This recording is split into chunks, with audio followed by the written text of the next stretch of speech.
Now, even before I was playing the guitar, I was drawn to the alternative guitar sound, starting with neoclassical rock, and short after that I was listening to Jeff Beck, Alan Holdsworth, Al Di Meola, and all those virtuoso guitarists that I admired so very much. I couldn't get enough of the strange sounds that sounded so beautiful to my ears, while my friends just raised their eyebrows and thought I would come to my senses eventually. Well, I must say, it got worse. Years and years later, I discovered that this style of playing was called fusion, or outside playing. And it was so cool and it sounded so sophisticated and rich that I knew I had to learn this.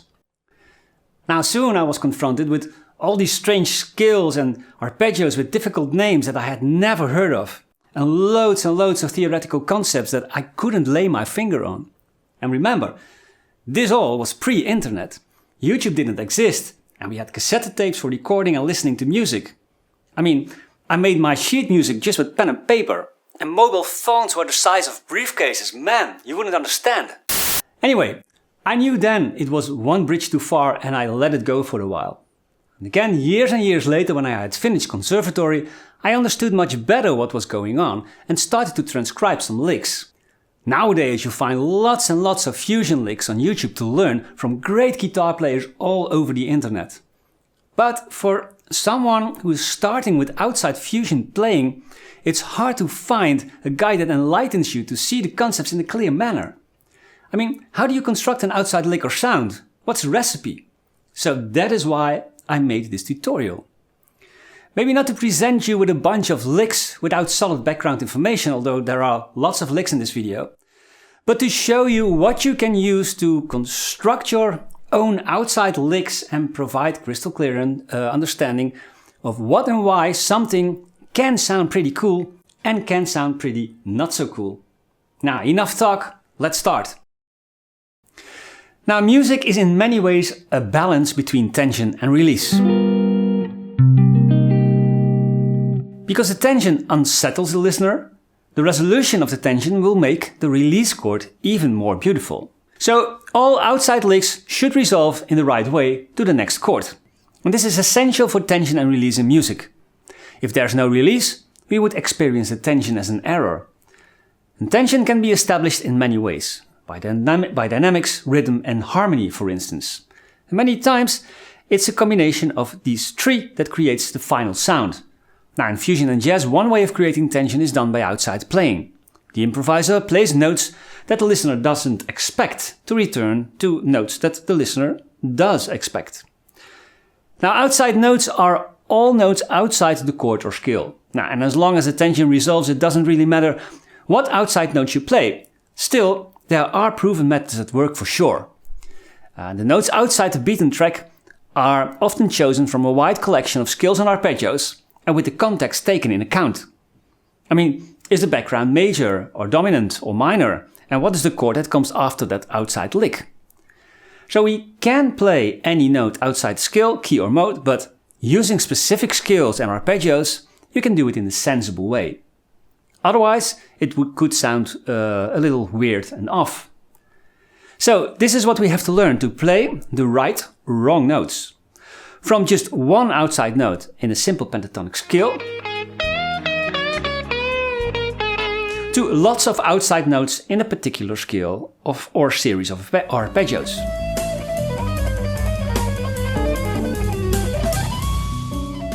Now we will start straightforward with just one outside note.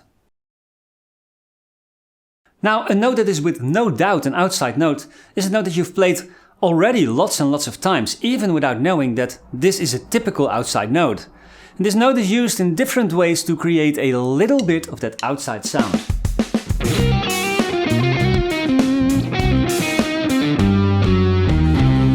It's the flat fifth or diminished fifth as it's often called. It makes a tritone interval with the tonic, which is one of the most dissonant intervals you can play. The note is referred to as blue note in a minor pentatonic or blues scale, and that sounds like this.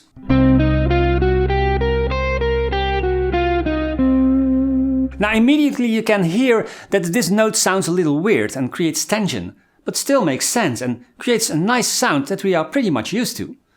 And this is logical because when playing the flat fifth, it will resolve in the perfect fifth or the perfect fourth degree in a minor pentatonic scale. I mean, it serves not so much as a landing tone or target note, but much more as a chromatic passing tone or chromatic approach note. Now you can also play the minor pentatonic scale of the fifth degree over a minor 7 chord. So G minor pentatonic over C minor 7, for instance. And this is called a superimposition and delivers these scale degrees: the fifth, the minor 7th, the root, the 2nd or 9th, and the 4th or 11th. Now that blue note in this G minor pentatonic scale is the D flat, which is the flat 9 in the C minor 7 chord. And this note creates a slightly different sound.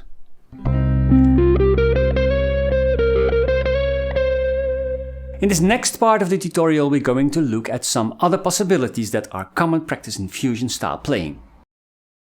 Now, if you want to get a fusion sound or jazz sound over a minor chord, it would be a great idea to start with incorporating the so-called Dorian mode, which is the second mode of the major scale. In fact, it is a minor scale with a natural 6th degree. And although the Dorian scale contains no real outside notes, the Dorian scale does contain 2 notes that color the sound that you find in fusion licks, for instance. Now those are the major 6th and 9th degree, especially the major 6th, which sets the scale apart from the natural minor scale, creates a remarkable sound. Now listen to the C Dorian scale played up and down over a C minor 7 chord. The note A is the major 6th.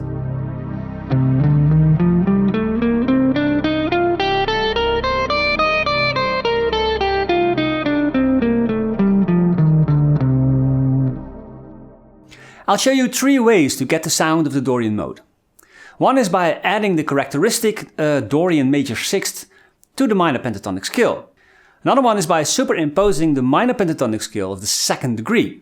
And the third one is playing the full Dorian scale. Now you could add the major 6th, which is the characteristic note in the Dorian scale, to the minor pentatonic scale. We now have an hexatonic scale, the 5 notes of the pentatonic scale plus 1 from the Dorian scale. This makes 6 notes, resulting in that hexatonic Dorian sounding scale. And it sounds like this.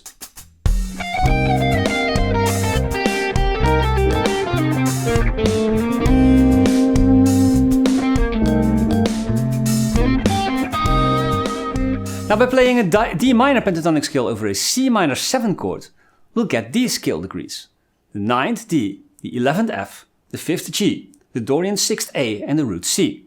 Now you can do something like this.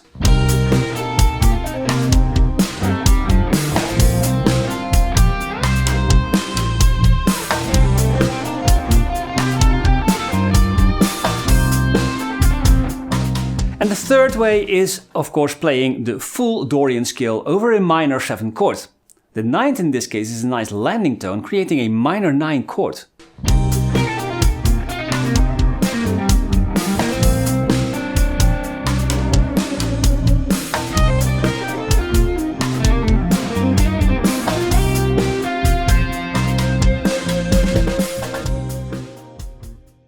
Now to keep things simple, you could think of minor pentatonic scales with 3 additions from the methods we've seen until now in this tutorial.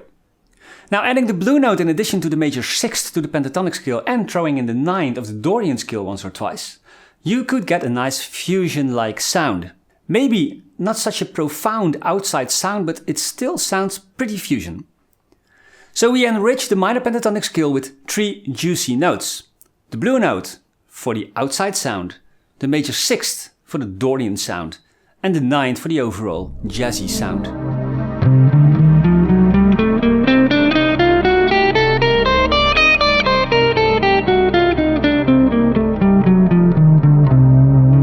Now in this way it's much easier in our minds to mix the plain pentatonic blues sound with a Dorian scale. Here are the scale patterns color-coded for a clear view and understanding. Now a lick in E Dorian with this idea could sound like this.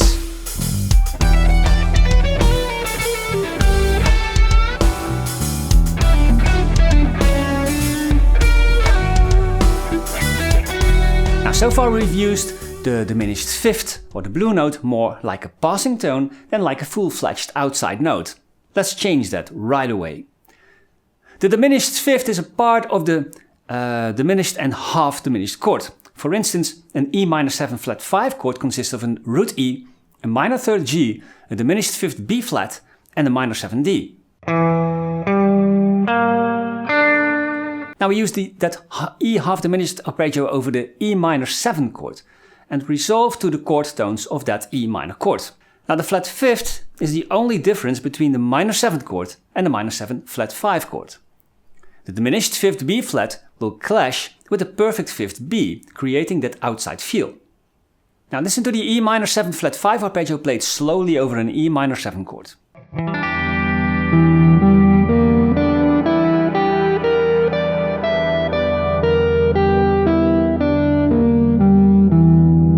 Now did you hear how the B flat clashed with the fifth of the chord, the B? It sounded a kind of wrong, and that's because there was no release in the tension. In the next lick, the tension of the minor 7 flat 5 chord is released by a chord tone of the E minor chord.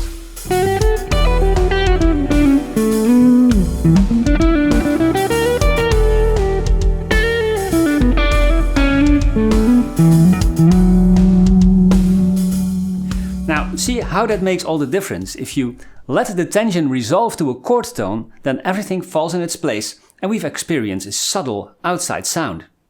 Now you can also play a minor 7 flat 5 arpeggio of the minor 7 degree over a dominant chord.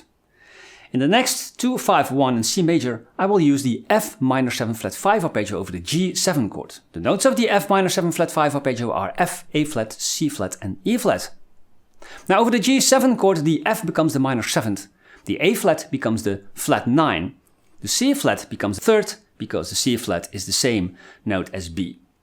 And the E flat becomes the sharp 5, resulting in an altered sound.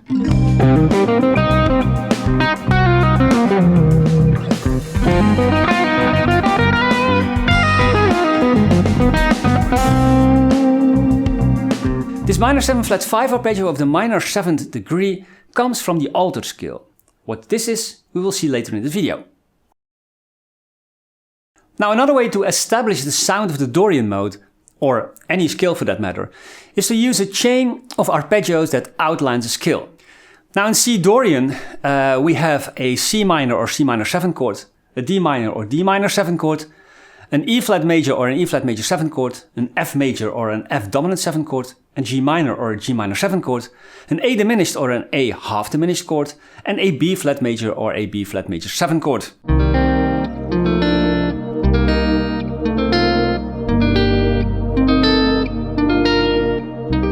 Now we will look for the chords that outline the Dorian mode, and those are all the chords with the major 6th in it, which is the note A in C Dorian. Also the major 9th will create a jazzy sound. The 9th in C Dorian is the note D. In the example lick I have chosen for the chords that contain either the major 6th, the major 9th or notes from the C minor 7 chord. F major built with F, A and C. Now the note A is the Dorian major 6th. E flat major 7 built with E flat, G, B flat and D, all the notes from the C minor 9 chord. And B flat major built with B flat, D and F, and B flat is the minor 7th and D is the 9th. Now listen to the sound of these arpeggios over a static C minor 7 chord.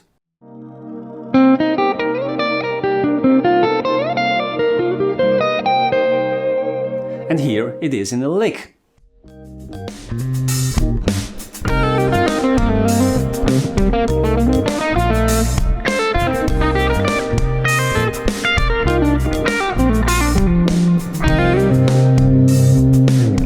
Like I said before, the Dorian scale isn't an outside sound in itself, but it's perfect as a foundation for getting that fusion sound, for instance in combination with the blue note or half diminished arpeggio, as we've seen.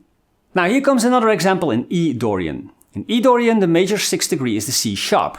The 9th is the note F sharp. Now choosing chords with these notes will outline the Dorian's sound in fusion style. Now in the upcoming lick I have chosen for the E minor 7 arpeggio, A major arpeggio containing the 4th A and the Dorian C sharp and the root E, B minor arpeggio containing the 5th B, the minor 7 D and the 9th F sharp, and D major 7 arpeggio containing the minor 7 D, the 9th F sharp, the 4th A, and the Dorian C sharp.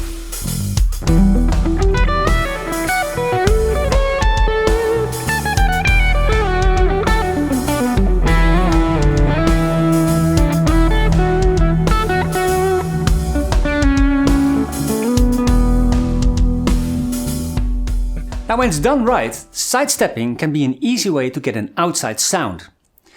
What you do is transposing the scale you are playing half a step up or down while playing is in a certain key. So instead of learning new scales and arpeggios, you can use the scales you already know, like for instance a straightforward pentatonic scale or the Dorian scale. Now we could use the E minor pentatonic scale over an E minor 7 chord, sidestepping into the E flat minor pentatonic scale and return to the E minor pentatonic scale in one phrase or lick.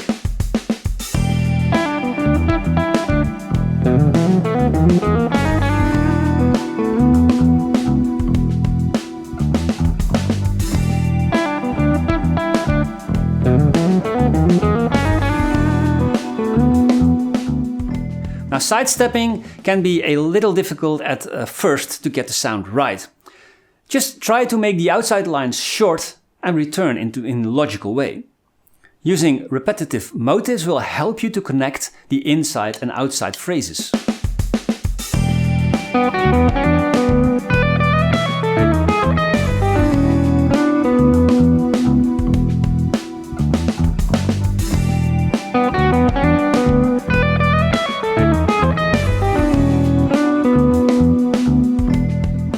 You can also use pentatonic motives that are transposed to a pattern that is one tritone away from the original key. So we can use B flat minor pentatonic as our sidestepping scale. Now this technique is also called tritone substitution in lead patterns. Although it works better over dominant chords, I have used the same E Dorian backing track.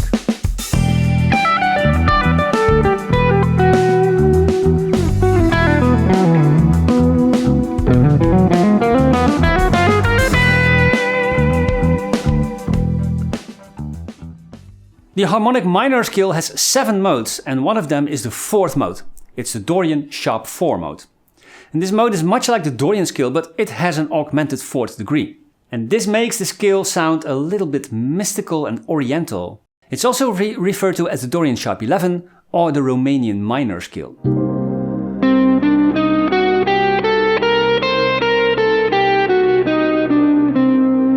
Now, where have we seen this augmented 4th degree?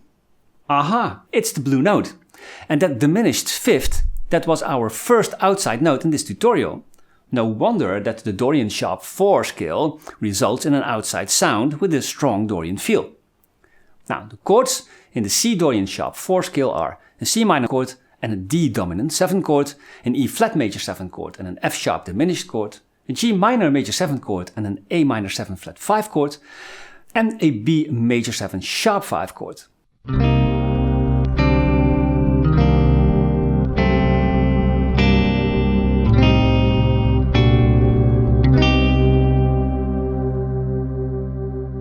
You could play scale runs resolving in, for instance, an E minor 7 arpeggio like this.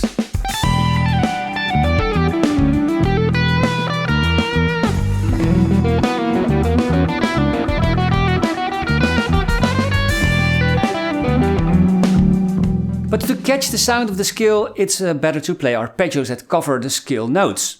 This creates a more melodic sound, and we could play arpeggios of all the chords of the scale. Some will sound more outside than others. Now here's an example of playing the C Dorian sharp 4 scale in arpeggios over the C minor 7 chord.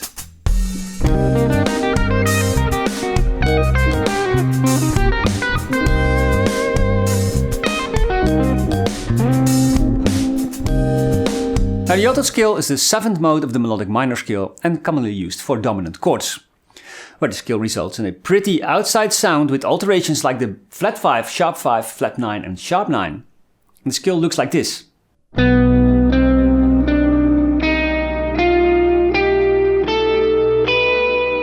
Now playing the scale and let it resolve to a chord tone of the next chord can do the job.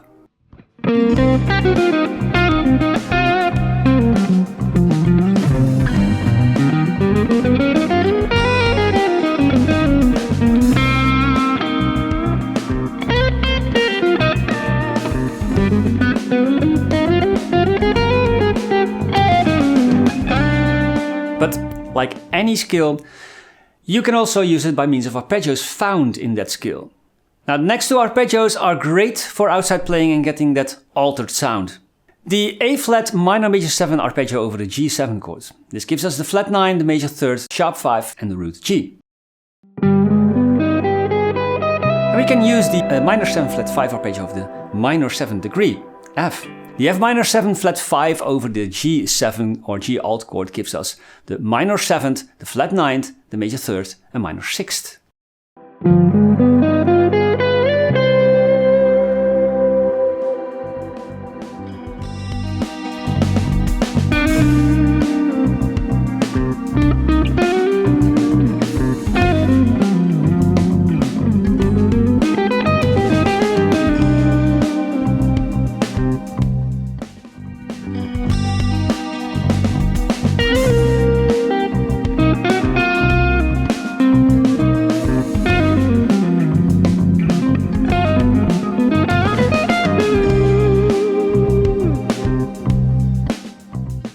The whole tone scale is just what it says. It's a scale consisting of merely whole tone intervals. Now the scale on the root G looks like this: G, A, B, C sharp, D sharp and F.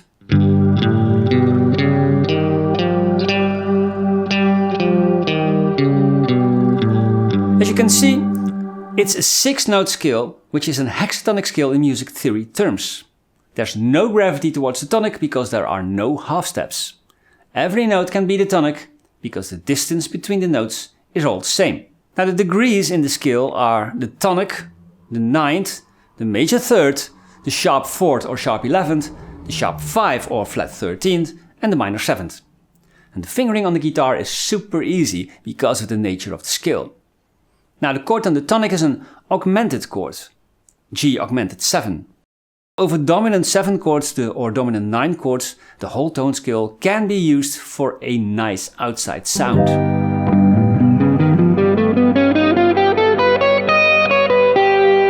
Now to make lines with this scale, you can make use of the augmented triad that repeats itself every 2 whole steps. But you can also use the augmented shapes that lie in between.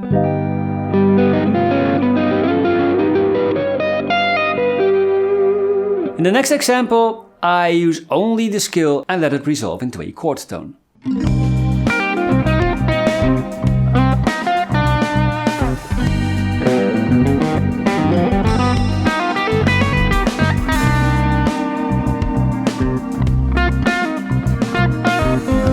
Now the diminished scale is a great way to go outside the key or scale. It's an octonic scale, which means it's an 8-note scale. And the scale is built with alternating whole steps and half steps. So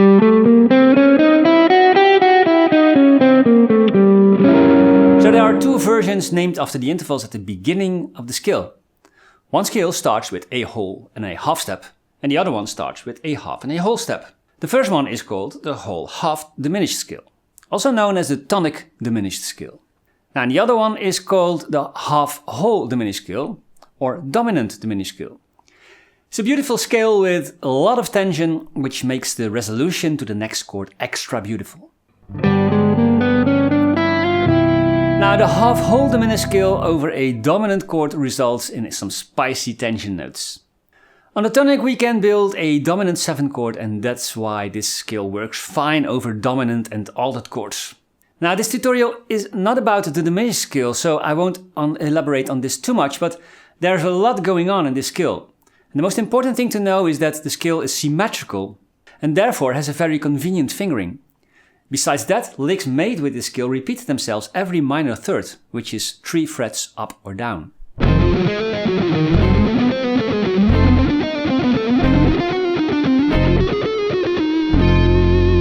So over dominant chords we can play this half-whole diminished scale. We'll use a C minor 7 and G7 chord vamp. The resolution to the C minor chord is important and should be done right, as with all outside licks, of course.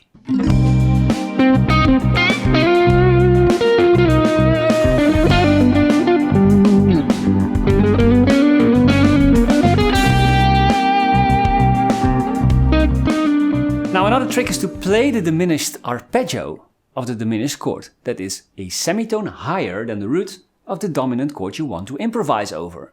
So you get a flat 9, a major 3rd, a perfect 5th and a minor 7th. And this makes a rootless dominant 7th flat 9 chord.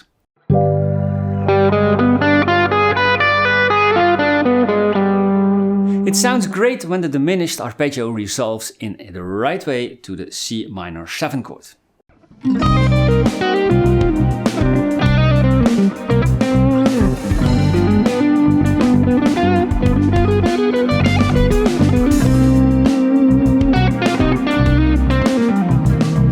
Now the melodic minor scale is a minor scale with a major 6th and major 7th degree.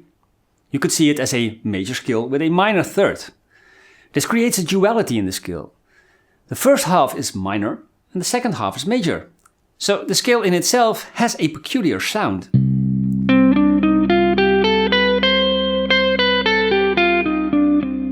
Over a minor 7 chord, the major 6th degree results in a Dorian sound and the major 7th degree clashes with the minor 7th, which causes tension resulting in an outside feel.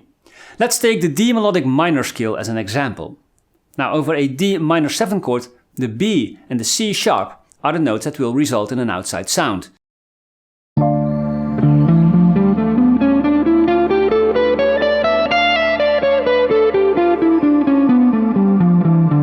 It's not easy to let it sound right by just playing the scale up and down.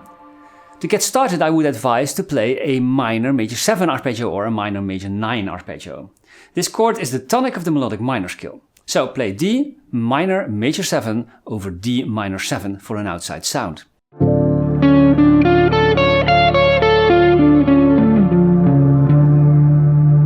Now after this you can experiment with other notes that can color the sound. In the example over a D minor 7 vamp I play 2 melodic minor licks, one in the form of a D minor major 7 arpeggio and the other one with scale fragments and intervals. Both licks resolve to the notes of the D minor 7 chord of course.